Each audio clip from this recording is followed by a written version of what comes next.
Hola, un gusto saludarles. Mi nombre es Onan Caballero. Estoy haciendo este video con el propósito para que muchas personas se beneficien cuando van a realizar el examen de conocimiento en las oficinas de motores y vehículos en el estado de Nueva Jersey. El examen de conocimiento consta de 50 preguntas, pero de las 50 preguntas usted debe aprobar 40.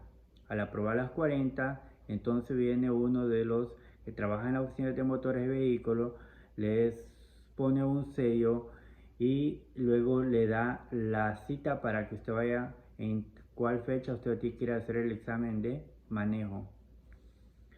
La manera que yo realicé este cuestionario fue leyendo el manual de conducir del estado de Nueva Jersey, subrayando lo más importante y después yo elaboré este cuestionario. Espero que sea de mucho beneficio para ustedes y si a alguien le gusta puede darle me gusta. Entonces iniciamos con el cuestionario con la pregunta número 1. Dice, ¿qué documentos debe de llevar consigo un conductor de vehículos en el estado de Nueva Jersey? Un conductor debe de llevar los siguientes documentos: una licencia de conducir válida, una licencia a prueba válida o un permiso válido del estado de Nueva Jersey, un seguro válido, una tarjeta de propiedad del vehículo. Esos documentos debe llevarlo cuando usted ande manejando un carro. ¿En cuántos días debe de informar un conductor a motores y vehículos un cambio de dirección? Cuando usted se cambia de dirección debe informarlo a motores y vehículos en menos de una semana. ¿En cuánto tiempo o días debe aplicar un conductor con una licencia válida que se muda de otro estado para el estado de Nueva Jersey y obtener una licencia del estado de Nueva Jersey? Dice que una persona que se muda de otro estado hacia el estado de Nueva Jersey debe aplicar en menos de 60 días si tiene la licencia de conducir básica. Pero si tiene una licencia de conducir CDL o licencia de comercial, debe aplicar en menos de 30 días. Pregunta número 4. ¿En cuánto tiempo debe reportar a motores y vehículos un conductor que se cambie su nombre legalmente, ya sea por matrimonio, divorcio o adopción? Dice que esa persona debe de reportarlo en menos de 2 semanas, siempre cuando se cambie su nombre, ya sea por matrimonio, divorcio o adopción, en menos de 2 semanas. Pregunta número 5. ¿Cuántos años tiene de validez una licencia de Nueva Jersey? Una licencia de Nueva Jersey tiene una validez de 4 años. Cada 4 años la persona debe estar renovando su licencia. Pregunta número 6. ¿Cuántos años de edad debe tener una persona para obtener una licencia de conducir básica sin restricciones? Para obtener una licencia básica sin restricciones en el estado de Nueva Jersey debe tener por lo mínimo 18 años de edad. Pregunta número 7. ¿Cuántos años debe de tener por lo menos para obtener un permiso de aprendizaje especial? Recuerden, para obtener un permiso de aprendizaje especial. Dice que para obtener un permiso de aprendizaje especial debe tener por lo menos 16 años de edad. Pregunta número 8. ¿Cuáles son los requisitos para obtener un permiso de aprendizaje? Dice que los requisitos son los siguientes: tener por lo menos 16 años de edad, tener una aprobación firmada de uno de sus padres o tutores o guardián, haberse inscrito en un curso práctico aprobado de entrenamiento para conducir a través del Departamento de Educación de Nueva Jersey o de una escuela de conducir básica. Debe tener un instructor aprobado, debe comprar el permiso. Debe pasar las pruebas de conocimiento y de vista de motores y vehículos. Debe pagar las tarifas necesarias. Entonces, para obtener un permiso de aprendizaje, debe tener por lo menos 16 años y debe estar inscrito en un curso práctico aprobado, ya sea por una educación de Nueva Jersey o una escuela de conducir básica. Pregunta número 9. ¿Cuándo validará motores y vehículos los permisos de aprendizaje especial? Los motores y vehículos validarán los permisos de aprendizaje especial solo después de haber finalizado el curso de entrenamiento. Solo después de haber finalizado un curso de entrenamiento, motores y vehículos validará el permiso de aprendizaje especial.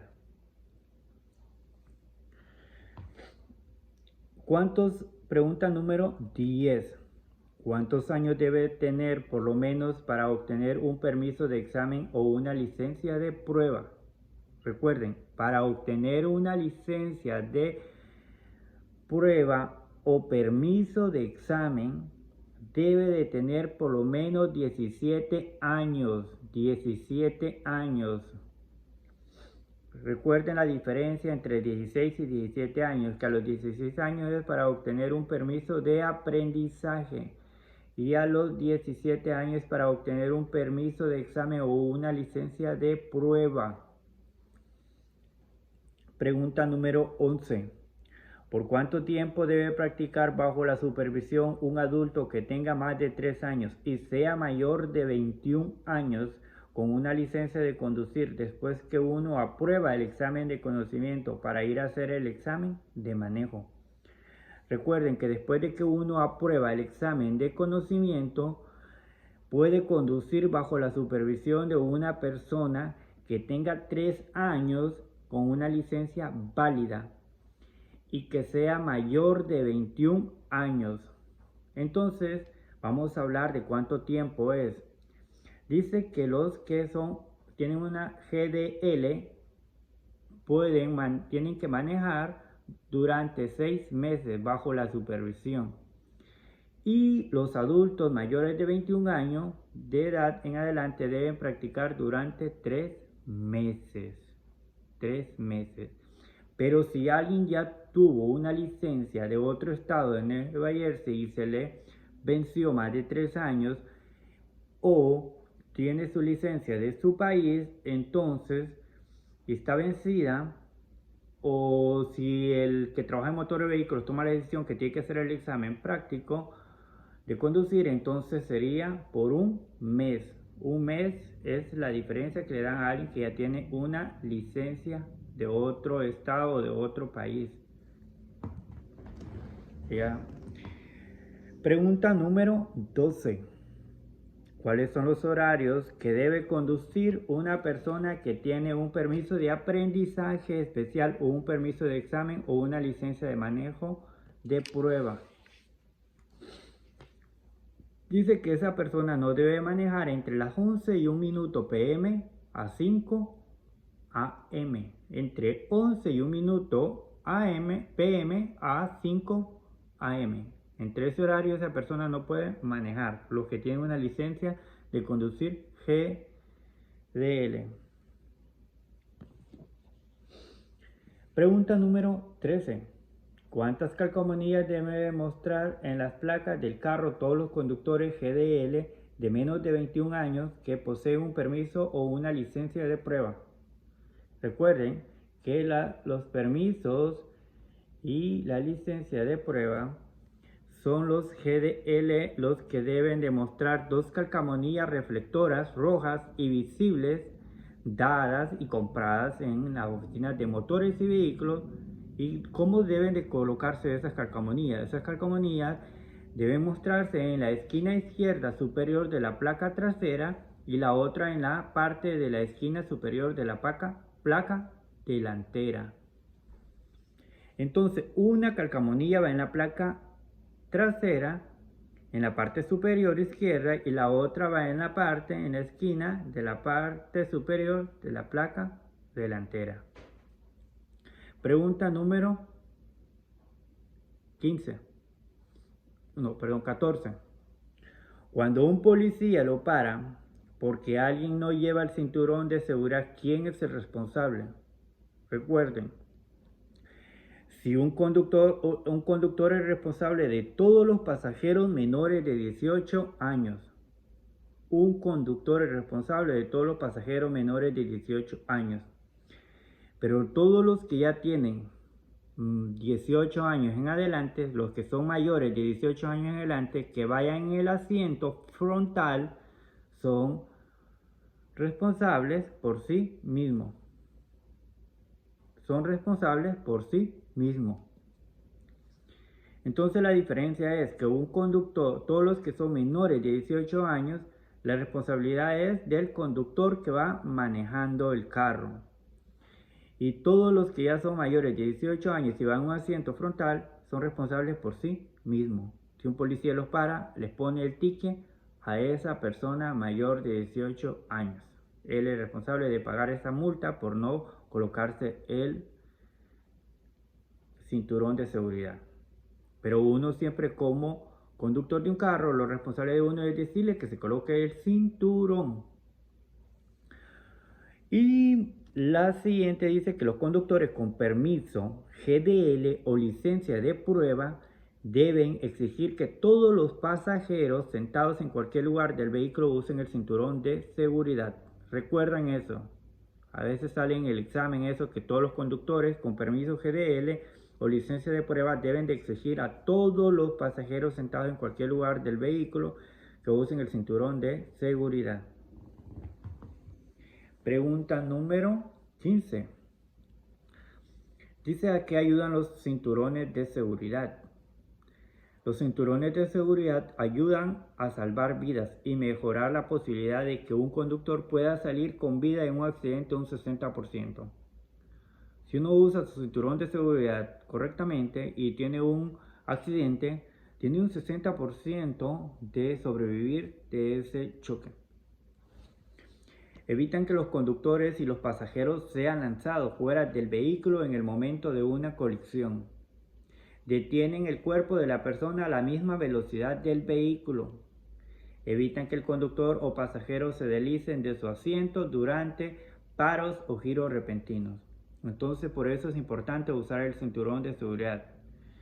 Ayuda a que uno no sea lanzado del carro, detiene el cuerpo a la persona a la misma velocidad que iba el vehículo, evita que los conductores cuando tras el colapso se deslicen de sus asientos. Entonces la pregunta número 16. ¿Cuál es la ley de seguridad para niños pasajeros? Recuerden, hay una ley de seguridad para los niños pasajeros. Dice que deben de ir sentados en el asiento trasero, pero exigen algunos requisitos que se mencionan a continuación. Todos los niños deben de ir sentados en la parte del carro en los asientos traseros. Ok, vamos a hablar cuáles son los requisitos. Los requisitos son los siguientes. Los niños menores de 8 años que miden menos de 57 pulgadas o 4.9 pies de alto y pesan 80 libras, dice que esos niños deben ir sentados en el asiento trasero, pero con la vista hacia adelante y usar el cinturón de seguridad. Entonces los niños menores de 8 años que pesen 80 libras y que midan 4.9 pies de alto pueden ir sentados en los asientos traseros, pero con la vista hacia enfrente, pero siempre con el cinturón de seguridad. Los niños menores de 4 años y que miden 40 pulgadas de altura y que pesan menos de 40 libras deben ir sentados con un arnés de 5 puntos en el asiento trasero con la vista hacia atrás. Después de que pasen esa altura y peso pueden sentarse con la vista hacia adelante y el asiento en el asiento trasero. Entonces los niños de 4 años que pesen 40 libras, que midan 40 pulgadas, que tengan 4 años, ellos tienen que ir sentados con la vista hacia atrás en un asiento trasero. Y siempre con el cinturón de seguridad. Con algo más preparado, que es un arnés de 5 puntos en el asiento. Y pregunta número 17. ¿Cuándo se debe de usar la bocina de un carro?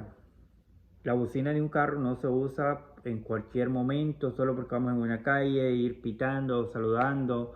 No, la bocina de carros debe de usarse siempre. Hay momentos que se usan, dice que solo es cuando esté sobrepasando o cuando salga de un callejón ciego, curva o vía de entrada. Siempre cuando usted salga de un callejón ciego, curva o vía de entrada, o esté sobrepasando algo, entonces ahí puede usar la bocina del carro para avisar a los otros conductores o a cualquier persona o cosa que alguien que vaya a través en una bicicleta, etcétera, entonces eso está alerta. Pregunta número 18. Antes de arrancar un vehículo estacionado, ¿qué es lo recomendable hacer?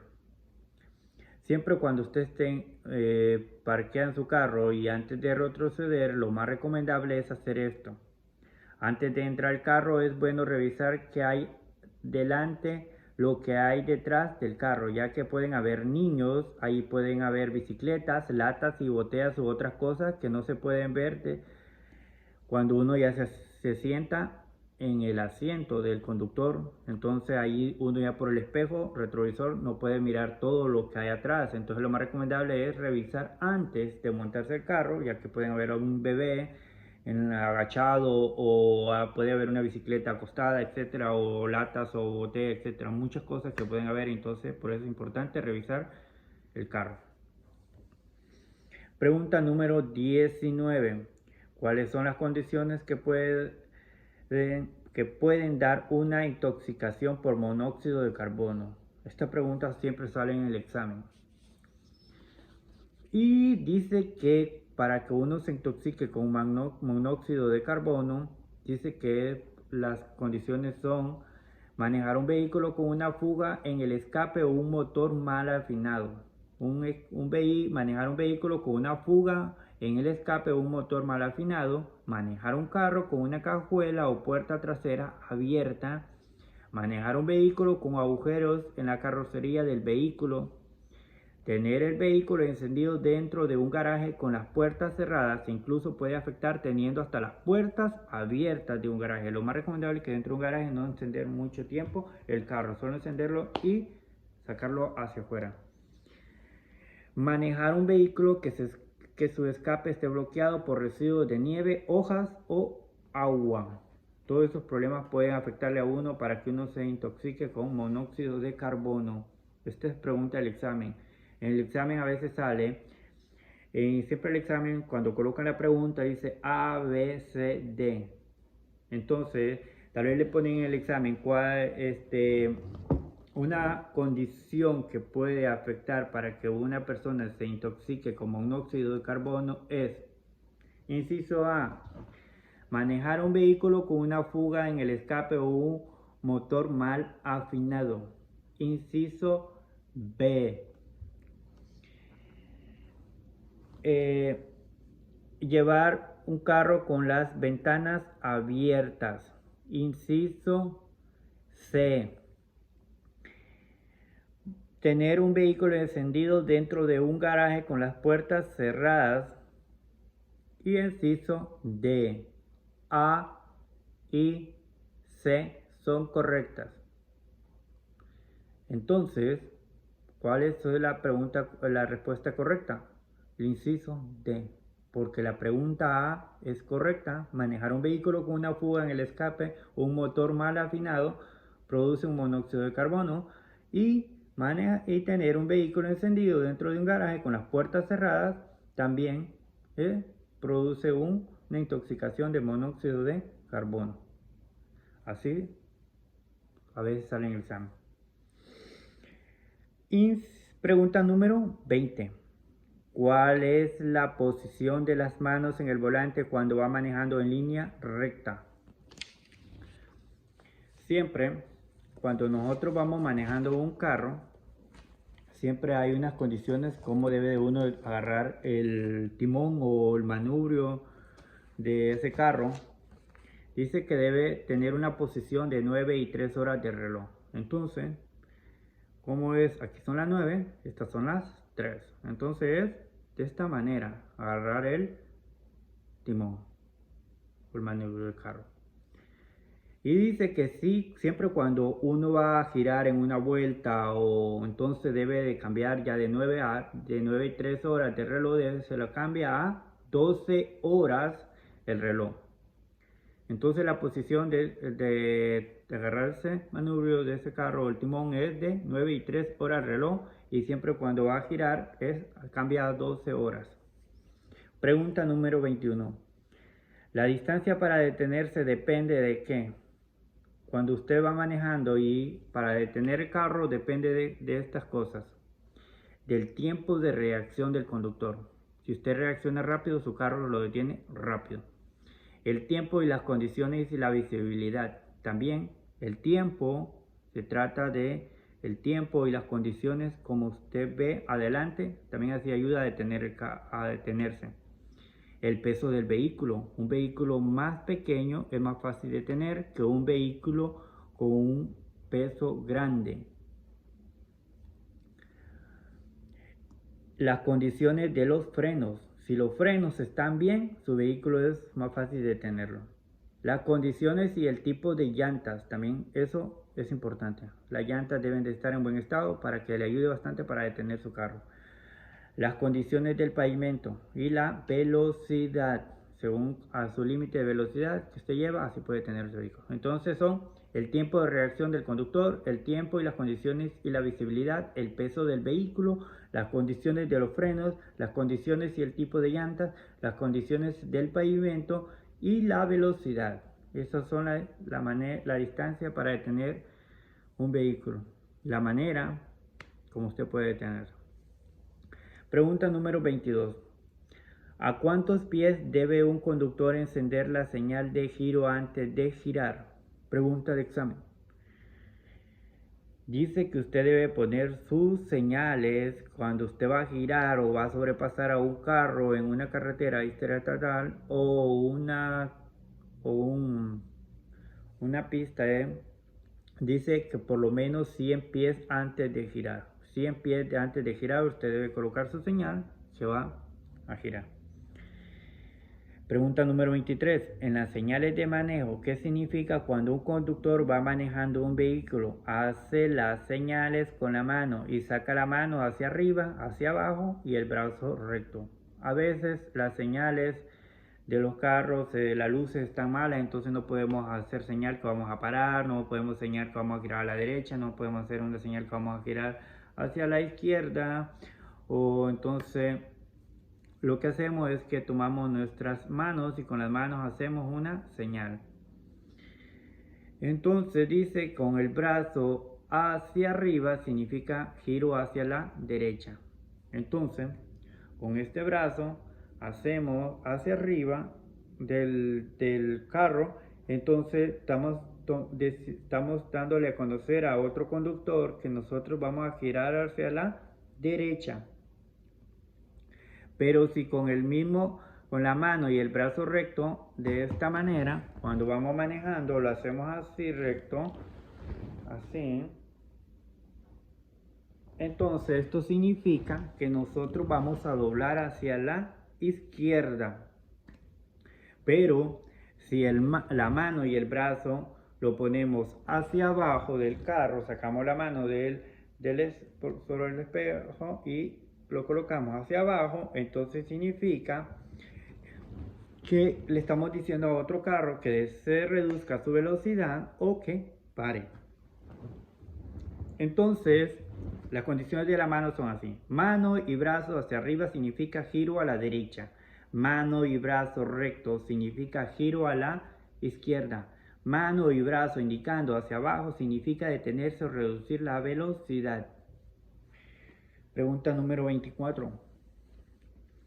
¿Cómo deben estar las llantas cuando un vehículo está estacionado con el frente cuesta abajo? Recuerden esto. Freno. Dice que cuando uno estaciona su carro cuesta hacia abajo, dice que primero, el freno de mano debe estar aplicado. Esto hasta para el examen de manejo. Si a uno lo ponen a conducir y lo ponen a parquear dentro de una cuesta hacia abajo, entonces tiene que recordarse de esto. El freno de la mano debe estar aplicado. Las llantas del vehículo deben estar giradas hacia el borde de la acera. Y si la transmisión es manual, debe estar en reserva. Pregunta número 25. ¿Cómo deben estar las llantas cuando se estaciona un vehículo con el frente cuesta hacia arriba? Cuando uno estaciona un vehículo cuesta hacia arriba, dice que siempre el freno de mano debe estar aplicado. Y las ruedas del vehículo deben estar giradas en el sentido opuesto del borde de la acera. Y el vehículo debe estar en park. Si la transmisión es manual, debe estar en primera. Recuerden. Entonces, ¿cuál es la diferencia entre parquear cuesta arriba y cuesta hacia abajo? Cuesta hacia abajo, entonces las llantas del vehículo deben estar giradas hacia el borde de la acera. Y cuesta hacia arriba, las llantas deben estar al sentido opuesto del borde de la acera. Recuerden eso. Pregunta número 26. ¿Cuál es el límite de velocidad en una zona escolar y distritos comerciales o residenciales? Los límites de velocidad son: el límite de velocidad es 25 mph cuando usted va en una zona escolar o un distrito comercial o residencial. Mientras que si usted va en un distrito residencial, pero es suburbano, la velocidad ya cambia, puede ir a 35 mph. Pero si usted va manejando en una zona urbana, ya el límite de velocidad es 50 mph. Pero si usted ya maneja en una autopista estatal, el límite de velocidad es 55 mph. Pero si usted va manejando después en una carretera, autopista interestatal, su límite de velocidad es 65 mph. Entonces, recuerden estos límites de velocidad. Límite de velocidad en una zona escolar o distrito comercial, 25. En una zona suburbana es 35. En una zona rural, 50. En una autopista estatal es 55. Y en una autopista interestatal es 65. Pregunta número 31. Dice que siempre reducir la velocidad es importante. ¿Por qué es importante reducir la velocidad? Dice, reduzca la velocidad siempre. En estas condiciones hay que reducir la velocidad. En carreteras estrechas y sinuosas. En las intersecciones o cruces de ferrocarril. En las cuestas. En las curvas cerradas o ciegas. En donde existan peatones o peligros para conducir. Cuando la carretera está mojada o resbalosa, hay que reducir esa velocidad del carro, no manejar a una velocidad más grande. Pregunta número 32. Tomen nota. Un conductor que sale de un camino privado debe ceder el paso a todo el tráfico de una vía principal. Siempre cuando uno sale de un camino privado, ya sea de una gasolinera, de un parqueo, etcétera, donde entonces va a tomar ya la autopista o una carretera transitable, entonces uno debe de tener cuidado que debe parar y revisar que no vengan carros, entonces después meterse. Siempre debe de darle paso a todos los vehículos que vienen y meterse cuando ya sea seguro hacia la calle. Entonces pasamos a la pregunta número 33. Tomen nota. Como regla general, el vehículo de la izquierda debe ceder el paso al vehículo de la derecha. Recuerden eso en examen. Siempre un vehículo de la izquierda debe ceder el paso al vehículo de la derecha. Un vehículo de la izquierda, siempre. Y cuando usted llega a un stop de tránsito de 4 vías, entonces siempre no hay un stop marcado a las 4, entonces dice que usted siempre, el vehículo de la izquierda debe cederle el paso al vehículo de la derecha. Eso siempre es así. Pregunta número 34. Cuando una señal de tránsito no está iluminada debido a una falla de energía u otro tipo de mal funcionamiento, ¿cómo se considera esa señal? La señal se considera una señal de 4 vías, como una señal de un stop imaginario, porque no está funcionando ese semáforo o por una falla eléctrica o cualquier otro problema, entonces se va a considerar como una señal de 4 vías. Si no hay un policía allí tal vez en ese momento, porque cuando hay un policía él está diciendo que cuántos carros van a pasar de un lado, cuántos de otro, y entonces él pone su mano y dice stop. Pregunta número 35. ¿Qué significa una línea sólida blanca a través de una vía de una intersección? Siempre cuando hay una intersección, ya sea de 2 o de 4 vías, entonces hay unas líneas, que esas líneas son las que significa que uno no debe de pasarse de esa línea, que debe de detenerse antes de esa línea color blanca. ¿Qué significa eso? Que el conductor debe detenerse detrás de la línea obedeciendo una señal de tránsito. Porque, pregunta número 36. ¿A quiénes debemos de cederle el paso? Dice que debemos de cederle el paso a los vehículos de emergencia siempre que los vehículos de policía y bomberos y ambulancias estén dando señales de aviso. ¿Con qué dan esas señales de aviso? Las dan con sirenas, luces intermitentes. Siempre que vayamos manejando, miramos que viene un carro de policía, de bomberos, ambulancia y que trae sus señales de sirena y luz intermitente, nosotros debemos de cederle el paso. ¿Cómo se cede ese paso? Nosotros debemos de estacionarlos o pararlos a la derecha de la calle y dejar que ellos pasen. A los autobuses, ¿a qué se refieren? A los autobuses de pasajeros.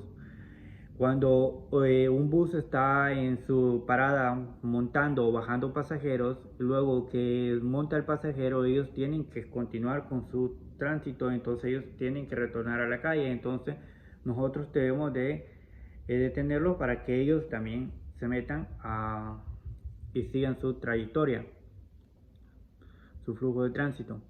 A los vehículos de correo, siempre cuando un vehículo anda repartiendo su correo en su casa y parquea, entonces y luego ya va a seguir su tránsito, su flujo de tránsito, también debemos de dejarlo que ingrese a la carretera. A los dispositivos motorizados o asistencia móvil, cuando esté en un cruce o tratando de cruzar una vía.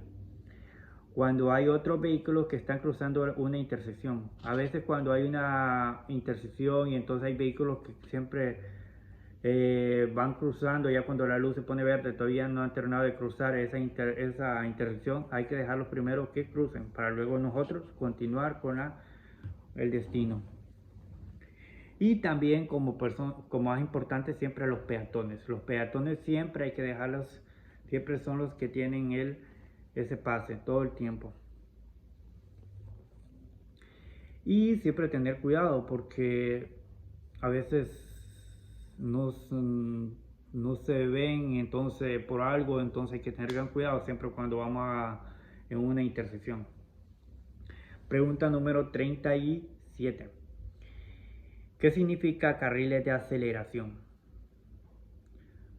Los carriles de aceleración dice que son carriles extras en la entrada de las autopistas usadas por los conductores para acelerar el vehículo y unirse al flujo de tránsito. Pero vamos a hablar qué significa una deceleración. Una deceleración son los carriles extras en la salida de una autopista. Están localizados a la derecha de la autopista. Entonces, ¿cuál es la diferencia entre aceleración y deceleración? La aceleración son todos los carriles extras para entrar a una autopista, donde nosotros vamos y entramos a una autopista, luego los unimos al flujo de tránsito. Y la deceleración son todos los carriles de salida de las autopistas, cuando uno ya se va a salir hacia su destino, hacia un pueblo, hacia otra autopista, entonces ellos tienen su salida. Esas son la deceleración. Pregunta número 39, tomen nota.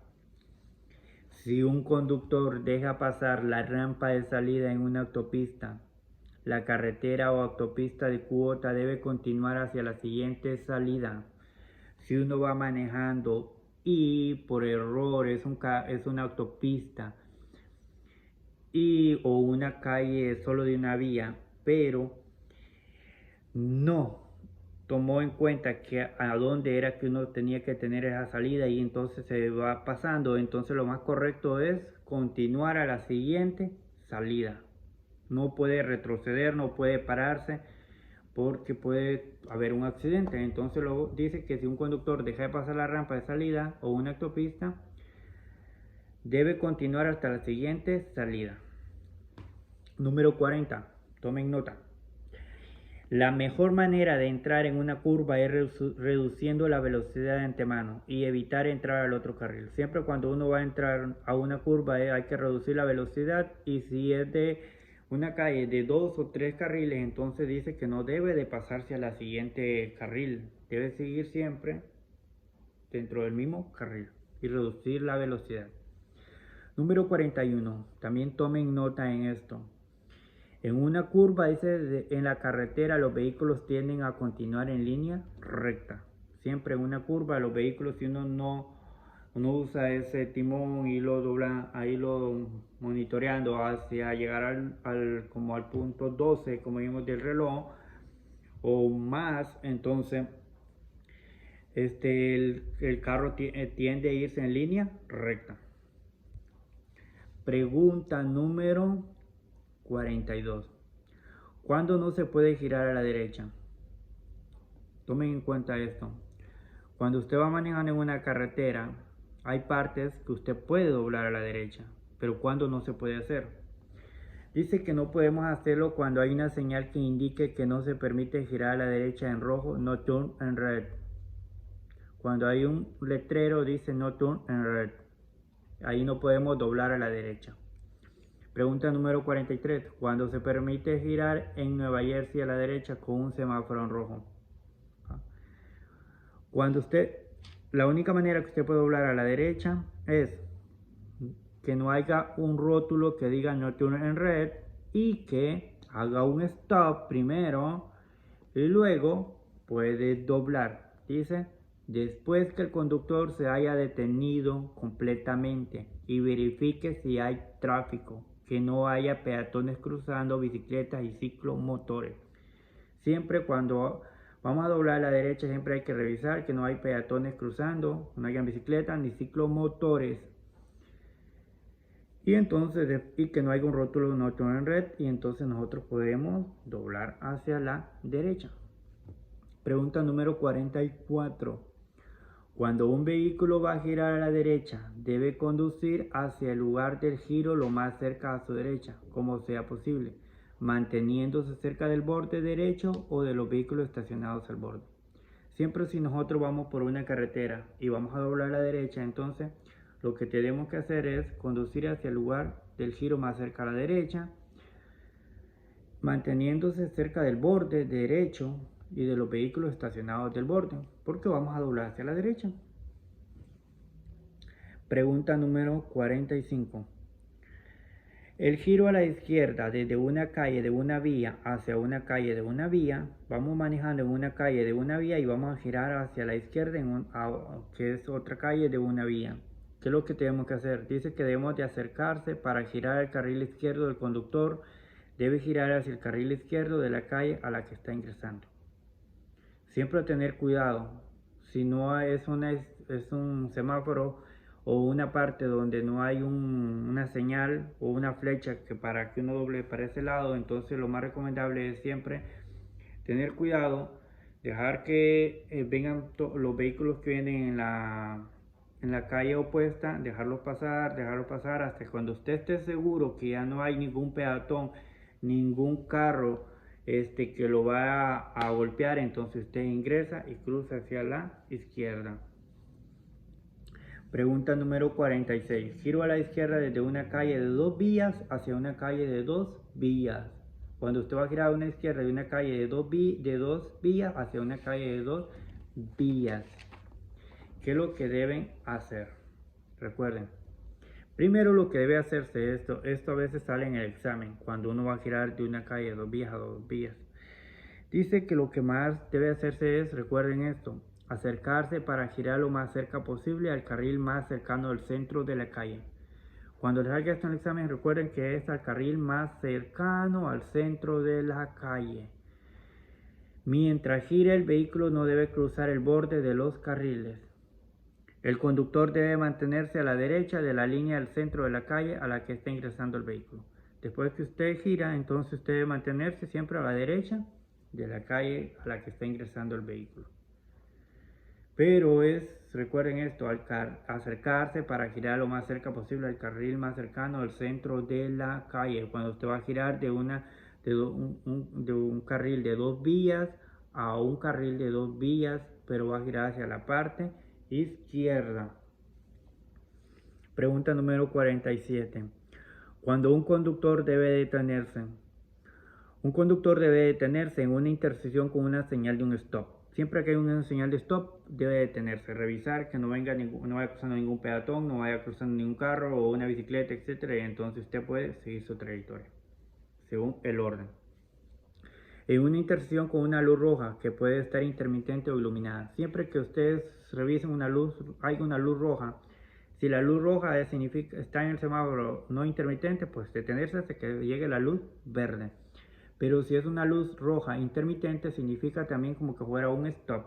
Entonces deben de parar, revisar y, tan seguro, continuar. En una intersección con una luz amarilla que cambie de verde menos que esté demasiado cerca para detenerse considerado. Siempre una luz amarilla significa que cuando ya la luz va a cambiar a rojo. Entonces lo más importante es detenerse antes que cambie a rojo. Pero si usted está muy cerca a la intersección y entonces lo más mejor es pasar lo más rápido. Cuando un oficial de tránsito le ordene al vehículo que se detenga, siempre que un policía le dice deténgase, usted debe detenerse. Cuando hay una señal de ceder el paso y el tráfico no se permite entrar al flujo con seguridad, siempre cuando hay una señal de un triangulito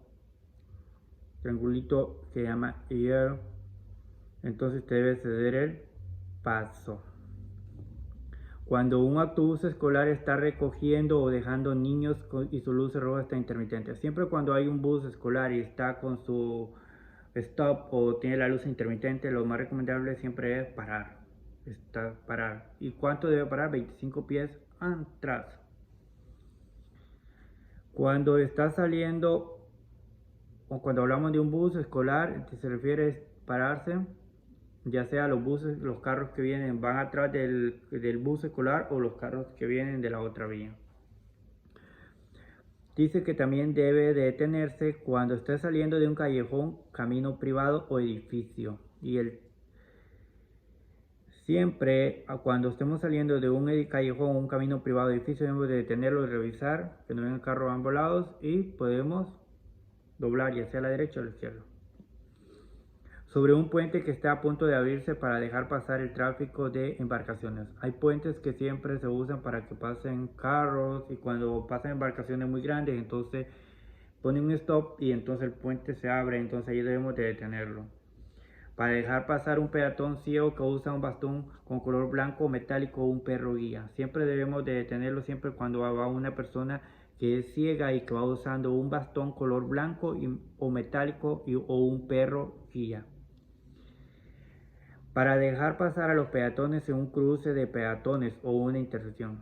Siempre cuando miremos los peatonales, y siempre la mayoría de los peatonales tienen un botón que uno lo presiona y se ponen con sus luces intermitentes, entonces lo mejor es parar y dejar pasar a esos peatones. Porque si no los dejamos pasar, si un policía los ve, entonces puede darlos una multa y los puede llevar hasta prisión y también los puede suspender la licencia.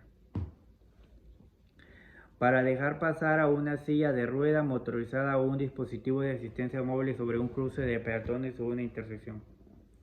Son cosas importantes que debemos de detenerlo siempre. En una intersección una señal de un stop, en una intersección con una luz roja que puede estar intermitente iluminada, en una intersección con una luz amarilla o que cambió de verde o menos que esté tan demasiado cerca, entonces usted puede seguir. Cuando un oficial de tránsito le ordene al vehículo que se detenga, cuando hay una señal de ceder el paso, en el tránsito no se permite entrar al flujo con seguridad, entonces cuando un autobús escolar está recogiendo o dejando niños, cuando esté saliendo de un callejón, un camino privado de edificio, sobre un puente que esté a punto de abrirse para dejar pasar el tráfico de embarcaciones, para dejar pasar a los peatones ciegos que usan un bastón color blanco o metálico, para dejar pasar a los peatones en un cruce de peatones en una intersección, para dejar pasar a una silla de ruedas motorizada, un dispositivo de asistencia móvil sobre un cruce de peatones en una intersección. Todo eso es para cuando uno debe detenerse.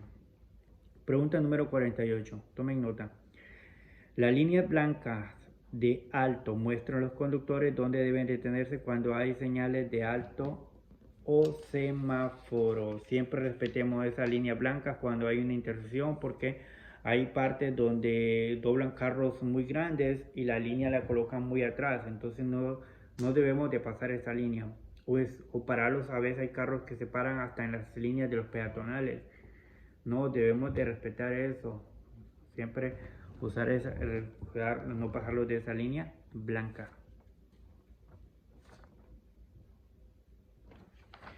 Pregunta número 49. ¿Detenerse a cuántos pies? Tomen en cuenta esto. Siempre hay partes cuando uno tiene que detenerse, como estamos hablando de esa línea blanca, o otras maneras cuando uno tiene que detenerse. Y hay un límite de pies. Que nosotros cuando vamos manejando no vemos esos límites, porque nos dice yo 15 pies, todo eso. Pero en el examen sí puede salir esto en el examen. Pero es importante saberlo. Dice que a 15 pies debemos de detenerlos en un cruce de ferrocarril cuando hay luces intermitentes, campanas sonando, señales de banderita. Siempre cuando viene un tren y entonces empiezan a sonar las campanas o se bajaron lo que ponen para que no pasen los carros, o estén sonando las campanas o las señales de banderitas, entonces debemos de detenerlo por lo menos a 15 pies. Dice que debemos de detenerlos a 25 pies siempre cuando un autobús escolar esté con la luz intermitente en el stop. Siempre cuando un autobús escolar esté subiendo un niño o esté bajando un niño y pone su stop y está su luz intermitente, debemos de detenerlo a 25 pies. Tanto los carros que vienen atrás del bus o los carros que vienen en la otra vía. También debemos de detenerlos a 300 pies detrás de un vehículo de emergencia con la señal encendida. Siempre cuando vamos en una autopista o una calle y va un carro de emergencia y siempre con la sirena o las señales intermitentes, dijimos que debemos de parquearlo hacia la derecha y dejar que pase el carro, pero después de que pase el carro no podemos ir muy cerca de ese carro, podemos ir a 300 pies detrás de ese vehículo de emergencia. 50, pregunta número 50. Tomen nota también en esto. La ley de Nueva Jersey requiere que todos los conductores deben dirigirse a la derecha extrema, dijimos, de la vía, detenerse y ceder el paso a los vehículos de emergencia cuando estén sonando sus sirenas o cuando sus luces rojas o azules de emergencia estén intermitentes. Siempre lo que dijimos. Siempre los conductores deben dirigirse a la derecha extrema de la vía, detenerse y ceder el paso a los vehículos de emergencia. Siempre recuerden, solo cuando llevan las luces o las sirenas encendidas. Pregunta número 51. También tomen nota en esto. El conductor nunca debe estacionarse a menos de 200 pies de un vehículo de bomberos en servicio y conducir por encima de una manguera de los bomberos, a menos que lo indique un oficial de bomberos o de rescate de emergencia de un policía. Siempre cuando hay un bombero que está haciendo su trabajo, está tal vez en una casa que se está quemando o algo, entonces ellos ponen sus carros de bomberos, entonces nosotros no debemos de estacionarlos por lo mínimo a 200 pies de ese vehículo de bomberos y no debemos de conducir por encima de esas mangueras que ellos usan, a menos de que un policía o un oficial de bomberos los diga pasen. Pregunta número 52. ¿Cuándo se debe de usar las luces bajas o focos delanteros? Las luces bajas o focos delanteros dice que debemos de usarlas siempre en esta manera. Las luces delanteras deben usarse a partir de la media hora después de la caída del sol y media hora antes del amanecer. Recuerden esto, siempre cuando media hora de la caída del sol y media hora antes del amanecer debemos de usar las luces bajas o focos delanteros. Cuando la visibilidad es menos de 500 pies. Cuando usted va manejando y no puede ver y es una visibilidad de menos de 500 pies, usted debe usar esas luces bajas o focos. Cuando usa los limpiabrisas durante la lluvia o nieve y hielo. Cuando está lloviendo mucho, las luces bajas o focos deben de usarse. Cuando se enfrenta a la niebla, nieblina, humo u otros factores que reducen la visibilidad, también debe usar las luces bajas. Pero recuerden esta hora, media hora después de la caída del sol y media hora antes del amanecer. Allí es cuando los carros deben de encender sus luces bajas o focos. Aunque hoy la mayoría de los carros ellos solos son automáticos y encienden su luz, pero si el carro no enciende su luz, recuerden esto, media hora después de la caída del sol y media hora antes del amanecer. Pregunta número 53, tomen nota. Si un vehículo se aproxima con las luces altas, el conductor debe mirar hacia la derecha de la carretera hasta que pase el otro vehículo y esa luz le puede tomar de 3 a 5 segundos a un conductor recuperar el efecto brillante de las luces. Siempre cuando usted va conduciendo en una carretera y hay otro carro que trae las luces altas, entonces lo primero que uno debe hacer, dice, es mirar hacia la derecha de la calle hasta que pase el otro vehículo. Es mirar hacia la derecha de la calle. Pregunta número 54. No estacionarse. ¿Dónde no debemos de estacionarlos? En los cruces de peatones, cerca de la construcción de una calle marcada adecuadamente, en un espacio de una propiedad pública o privada marcada para estacionamiento de vehículos para discapacitados, en una autopista interestatal, en una acera, en una zona de parada de autobuses, frente a un camino público o privado, sobre una intersección, sobre cualquier puente o vía, desnivel o centro de cualquier túnel, al lado de otro vehículo estacionado. En todas esas partes no debemos estacionarlos. En un cruce de peatón nunca debe estacionarse. Cerca de la construcción de una calle marcada que van a construir, no hay que parquearse. En un espacio o propiedad pública o privada marcado que no debe estacionarse, también no estacionarse. No estacionar los vehículos para discapacitados. Siempre las partes de los discapacitados están marcados. Si uno tiene ese permiso de discapacitado, no parquearse ahí porque puede recibir una multa por parquearse donde no se debe. En una autopista interestatal, en una acera. Siempre los carros no deben de parquearse en una acera. En una zona de parada de autobuses. Siempre los buses tienen ahí sus stops donde montan y bajan personas. Ahí no debemos de parquearlos. Solo debemos de parquearlos tal vez por emergencia para bajar una persona o subir una persona. Pero no debemos de estacionarlos ahí.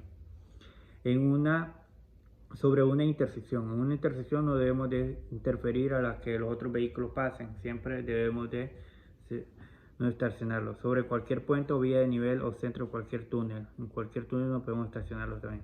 Al lado de otro vehículo estacionado también no podemos. Pregunta número 55. ¿A cuántos pies no debe parquear de una bomba de un hidrante? Recuerden esto, sí recuerden. Sale en el examen todo esto, deben de estudiarlo mucho. De una bomba, de un hidrante, de la cual le sirve a los bomberos, no debemos de estacionarlos a menos de 10 pies. A menos de 10 pies de un hidrante no debemos de estacionar. También no podemos estacionar a menos de 25 pies de un cruce de peatones. A 25 pies de un cruce de peatones no podemos estacionar. A 50 pies de un cruce de un ferrocarril. A 50 pies de un cruce de un ferrocarril también no podemos estacionar. A 50 pies de una señal de un stop no podemos estacionar. Entonces, la diferencia es 10 pies de un hidrante, 25 pies de un cruce de peatón, 50 pies de un cruce de un ferrocarril, 50 pies de una señal de un stop. Todos esos no podemos estacionar. Siempre a veces cuando nosotros vamos a parquear el carro y lo dejamos ahí, no podemos, tenemos que tomar en cuenta eso. Aunque cuando uno ya está manejando el carro, siempre hay la mayoría están siempre con unas líneas amarillas, pero eso es ya cuando uno anda manejando, pero esto es para un examen, entonces en el examen le puede salir estos números, entonces tiene que aprendérselo, porque uno no, si no sabe cuántos pies, entonces puede fallar. Pregunta número 59. ¿A cuántos pies dice no debe estacionarse de una entrada de una estación de bomberos también? Ahí siempre las estaciones de bomberos dice que no debe estacionarse a menos de 20 pies de la entrada de la estación de bomberos y a 75 pies de la calle opuesta. Entonces, si la estación de bomberos está en la calle derecha, entonces esa parte de esta derecha no podemos estacionarlo a 20 pies, pero a la calle opuesta, que es la calle izquierda, no podemos estacionarlo a 75 pies porque ellos salen de emergencia, entonces pueden interrumpir ese carro que está ahí para que ellos salgan de emergencia.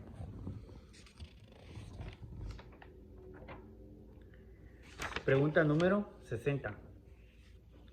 Vamos a hablar sobre algunas distracciones cuando uno va manejando que pueden afectar para que uno pueda obtener un choque o pueda tener un accidente o golpear algo.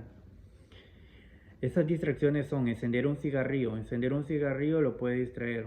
Intentar colocarse el cinturón de seguridad mientras está conduciendo. Siempre el cinturón de seguridad lo más recomendable es colocárselo cuando uno ingresa al carro y acomoda su asiento y revisa todos los espejos y todo eso. Ya cuando enciende el carro, entonces uno coloca el asiento antes de empezar a manejar. Pasar sobre el asiento para cerrar una puerta o ver dentro de la guantera. Cuando uno va manejando, a veces si la otra puerta de la derecha está medio abierta, entonces no puede bajarse así y cerrarla ahí. Lo más recomendable es pararse y cerrar esa puerta. Buscar monedas en los bolsillos cuando conduce cerca de una caseta de peaje. Eso puede también distraerlo a uno y puede tener un accidente. Tratar de ajustar el reloj de muñeca. Eso también le puede afectar. Vigilar a los niños mascotas del vehículo. En el vehículo, eso también es una distracción. Intentar quitarse un abrigo también lo puede distraer y puede tener un accidente. Leer mapas y periódicos. Comer mientras conduce también puede ser una distracción. Utilizar el teléfono celular o algún otro dispositivo electrónico. Ya saben, cuando vamos manejando, la ley dice no usar el teléfono. Ajustar la radio o un reproductor CD también lo puede distraer a uno y puede tener un accidente. Rasurarse.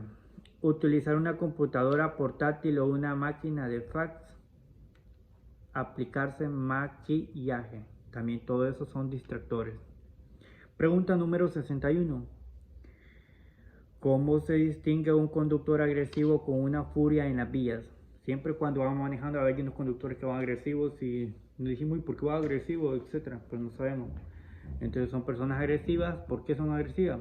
La ira en la carretera ocurre cuando los automóviles pierden los estribos y se frustran por su alteración en el tránsito. A veces hay personas que hay mucho tránsito y tienen que llegar a su trabajo a tal hora, entonces se frustran y entonces empiezan agresivamente. Estos conductores agresivos se pueden pasar señales de alto. ¿Por qué se distinguen a personas agresivas? Porque dice que se pueden pasar señales de alto, luces rojas, conducir a velocidad excesiva, conducir pegado o serpentear en el tránsito como serpientes van pasando, entonces son personas agresivas. Rebasar ilegalmente por la derecha, cambiar de carril de forma inapropiada o insegura, hacer gestos con la mano o faciales, gritar o sonar la bocina mucho o poner las luces altas. En caso extremo, los conductores agresivos pueden ocasionar choques. De esa manera se conocen los conductores agresivos. Siempre cuando van gritando, van pitando, van sonando la bocina, llevan las luces altas, se pasan siempre por carros por el lado derecho. Entonces no, son personas agresivas. Entonces vamos a la pregunta número 62. ¿Qué es hidrodeslizamiento? Hidrodeslizamiento. Cuando la superficie está mojada en las vías puede ocasionar hidrodeslizamiento en la llanta, es decir, que se forma una película de agua en las llantas a partir de 35 millas por hora que podría ocasionar que el conductor pierda el control del vehículo.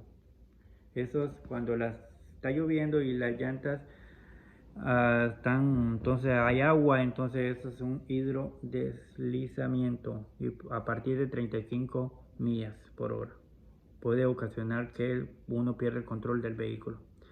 Las posibilidades de hidrodeslizamiento aumentan a medida que aumenta la velocidad. Si usted aumenta la velocidad, entonces puede tener más hidrodeslizamiento. Pregunta número 63. ¿Cuáles son las fechas en que debe de usarse las llantas bandas según la ley de NG? ¿Qué son las llantas de banda? Las llantas de banda son cuando usted ya prepara su carro porque viene el invierno, va a caer nieve o etcétera. Entonces usted está preparando su carro con buenas llantas para manejar el carro durante el tiempo del invierno. Dice que esas llantas deben de prepararse entre el 15 de noviembre al 1 de abril. Recuerden esta fecha, a veces esta fecha la pueden colocar en el examen. Cuando usted debe usar esas bandas, esas llantas de bandas. Entre el 15 de noviembre al 1 de abril. 15 de noviembre al 1 de abril. Pregunta número 64. Conducir de noche. ¿Qué pasa al conducir de noche? El conductor debe asegurarse de que el vehículo pueda detenerse dentro de la distancia que puede ver hacia adelante. Esta pregunta sale en el examen. Dice que un conductor debe asegurarse cuando maneja de noche que pueda detenerse dentro de la distancia que puede ver hacia adelante. Pasamos a la pregunta número 65. Si usted conduce en una ciudad, ¿qué debe hacer? El conductor debe observar y predecir por lo menos 12 segundos de anticipación. Pregunta de examen. Esta pregunta sale en el examen. Cuando uno conduce en una ciudad, debe predecir por lo menos 12 segundos de anticipación. Y 12 segundos de anticipación. Pregunta número 66. ¿Qué significa la regla de 3 segundos? Siempre hay una regla de 3 segundos. Dice que la regla de 3 segundos es la que sirve para determinar una distancia segura de seguimiento. Una distancia segura de seguimiento. Cuando usted va atrás de otro carro, tome en cuenta que es una distancia de seguimiento, es una regla de 3 segundos. Dice que cuando las vías mojadas, cambia ya esa regla. En las vías mojadas cambia de 3 segundos, debe aumentarse a 4 segundos o más. Pregunta número 67. Los vehículos más pesados toman más tiempo para detenerse. Tomen nota de esto. Siempre un vehículo más pesado toma más tiempo para detenerse. Pregunta número 68. ¿Qué se debe hacer para evitar una patinada? O para que el carro no patine. Para evitar una patinada, el conductor debe de girar en dirección a la que la parte trasera del vehículo está patinando. Si su carro entró a patinar, entonces usted debe de girar ese vehículo en la dirección en que la parte trasera del vehículo está patinando. Recuerden esto si les sale en el examen. Si el carro está patinando, entonces deben de girar ese en dirección en que la parte trasera del carro está patinando hacia ese lado. Si la parte trasera está hacia la parte derecha, hacia ese lado deben de girar el carro. ¿Qué debe hacer si el vehículo se sale del pavimento? Siempre cuando a veces uno va manejando, el vehículo trata de salirse del pavimento y siempre hay una señal ahí que empieza a hacer ruido. Entonces dice que lo más recomendable es si las ruedas del vehículo se desplazan hacia el acotamiento de la carretera, no trate de ingresar inmediatamente del pavimento. ¿Qué debe hacer? Debe de reducir la velocidad. Tome de nuevo el control y gire lentamente hacia la carretera. Eso es lo que debe hacer. Pregunta número 70. ¿Qué debe un conductor si los frenos convencionales de disco y tambor fallan repentinamente? Si sus frenos de tambor o disco fallan repentinamente, lo que debe hacer un conductor es, el conductor debe cambiar a un cambio más bajo y bombear el pedal del freno rápido y varias veces. Y tiene que hacerlo duro, varias veces. Recuerden esto si les sale en el examen. Si sus frenos convencionales de disco y tambor fallan, lo que debe hacer un conductor es cambiar el cambio más bajo a un cambio más bajo, bombear el pedal o freno rápido y duro varias veces. Pregunta número 71. ¿Qué debe hacer si un conductor cuando se le revienta una llanta? Si usted va manejando y una llanta se le reventó, lo que debe hacer es esto.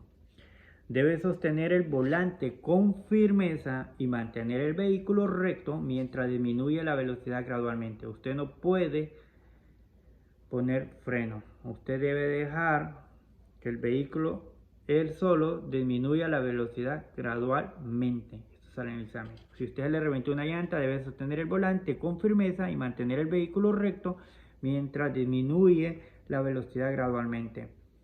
El automovilista debe retirar el pie del pedal del acelerador. Ya no debe seguir acelerando porque tenemos que dejar que el vehículo se detenga gradualmente.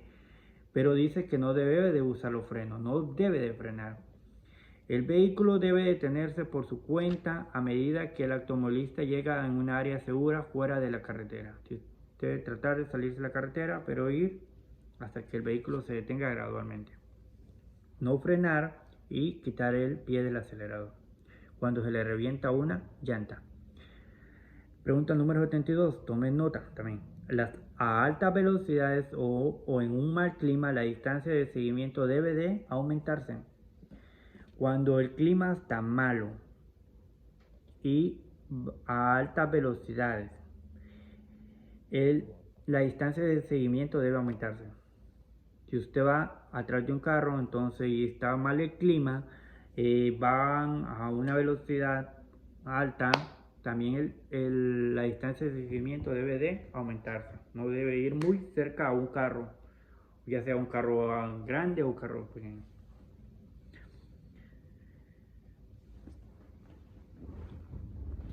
Pregunta número 73.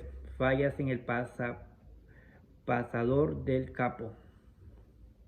Si el capó del vehículo se abre repentinamente, el automovilista debe reducir la velocidad de inmediato. Debe intentar ver la carretera debajo del capó. El capó es la parte donde cubre la parte enfrente del carro. Entonces, si eso se levanta, lo que uno debe hacer, dice, es bajar la velocidad de inmediato. Debe intentar ver la carretera por debajo del capó, en la parte de abajo que sobra, o ver la ventana lateral fuera del capó, utilizar la línea central y la marca del carril como guía de automovilista, usar siempre estas líneas de la calle, conducir el vehículo en una área segura fuera de la carretera tan pronto como sea posible, tratar de salirse de la carretera y poner las luces de emergencia para cerrar de vuelta ese capó. Pregunta número 74. ¿Qué hacer en un caso de un accidente? Si usted tuvo un accidente, ¿qué es lo que debe hacer? O un choque. Si un automovilista es testigo de un choque y está involucrado en uno, debe seguir estos consejos para ayudar a proteger a los involucrados. Si usted fue testigo o también está involucrado en ese choque o ese accidente, lo que debe hacer es esto. Detenga el vehículo. Permanezca en calma. Suponga lo peor y obtenga ayuda. Notifique a la policía y llame a una ambulancia. Espere en la escena, pero no intente bloquear el tránsito. Pida ayuda a los automovilistas, ciclistas o corredores que pasan si es necesario. Dependiendo del lugar del choque, carretera local o autopista o una intersección ocurrida en la ciudad, adviértale a los vehículos que se aproximan. Eso es lo que debe hacer usted cuando usted está involucrado en un choque o fue testigo de un choque. Debe detener el vehículo, permanecer en calma, suponer lo peor, porque en ese rato su mente puede estar confundida y puede decir, oh, ¿qué va a pasar? Todo eso, pero Puede suponer lo peor, pero lo que debe hacer siempre es notificarle a la policía y si llamar a una ambulancia por si hay heridos o si hay alguien muerto en la escena, usted no puede moverlo. Espere en la escena, pero no intente bloquear el tránsito. Si usted es un choque pequeño y no hay heridos, entonces usted puede mover el carro para que no interrumpa el tránsito. Pida ayuda a los automovilistas, ciclistas o corredores que pasan. Si es necesario, usted puede pedir ayuda. Dependiendo del lugar del choque o carretera local, autopista o una intersección ocurrida en la ciudad, advierte a los vehículos que se aproximan. Puede poner, ya sea si usted anda un triángulo de los que significa que los puede poner unos pies atrás para que advertir a los carros que vienen que hay un choque. Pregunta número 75. ¿Qué debe hacer si en un accidente alguien muere? Si alguien muere en un accidente y usted está involucrado en ese accidente o fue testigo, lo que debe hacer es esto. Si alguien murió, no mueva el cuerpo, ni permita que nadie lo mueva hasta que llegue la policía o ambulancia. Si alguien muere en un accidente, no mueva ese cuerpo, ni permita que otra persona lo mueva. Solo puede moverlo la policía o la ambulancia. ¿En cuántos días? Pregunta número 76. ¿En cuántos días debe reportar un accidente a motores y vehículos? Recuerden esto. A motores y vehículos se puede reportar un accidente en un plazo de 10 días. Dice, ¿qué es lo que debe hacer? Enviar un informe escrito a motores y vehículos en un plazo de 10 días. Si no se presentó ningún informe policial, no se requiere un informe escrito si la policía presentó un informe policial. Entonces, en menos de 10 días, usted debe hacer un informe escrito a motor y vehículo, pero si no se presentó un informe policial. Pero si se hizo un informe policial escrito, si la policía presentó un informe policial, el automovilista debe obtener una copia de ese informe de policial. Y hasta hoy este video llega hasta aquí porque ya llevamos 1 hora con 12 minutos, pero este cuestionario es muy grande, en lo cual todavía tenemos muchas cosas que hablar sobre el alcohol, sobre multas, sobre preferencias, sobre señales. Entonces se volvería a tardar otra hora para cubrir también todo este cuestionario. Entonces lo vamos a dejar hasta aquí. Entonces lo que les recomiendo es que si les gustó hasta este momento, pónganle like o me gustó, y si quieren seguirme, síganme para el siguiente video. Espero para cubrir la otra parte de este cuestionario, y porque vienen muchos temas importantes. Y como yo les cuento, este cuestionario yo lo saqué, lo realicé y leí todo el manual de motores y vehículos, pero siempre, aunque escuchen este video, les recomiendo, lean, siempre lean y estudien, subrayen.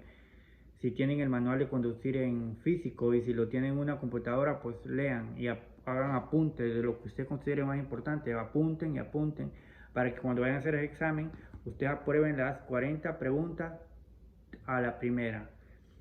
El examen con 50 preguntas, 40 le ponen que deben de aprobar. Usted lo que haga es, empiece a contestar las preguntas que no se sabe, dale paso para que se vaya quedando de último. Tal vez ya las preguntas, al final usted ya no las va a necesitar y usted va a poder contestar las 40 preguntas buenas que necesita para aprobar el examen de conocimiento. Entonces, muchas gracias y pasen feliz tarde o feliz día o feliz noche, y así espero que estén pendientes del siguiente video. Adiós.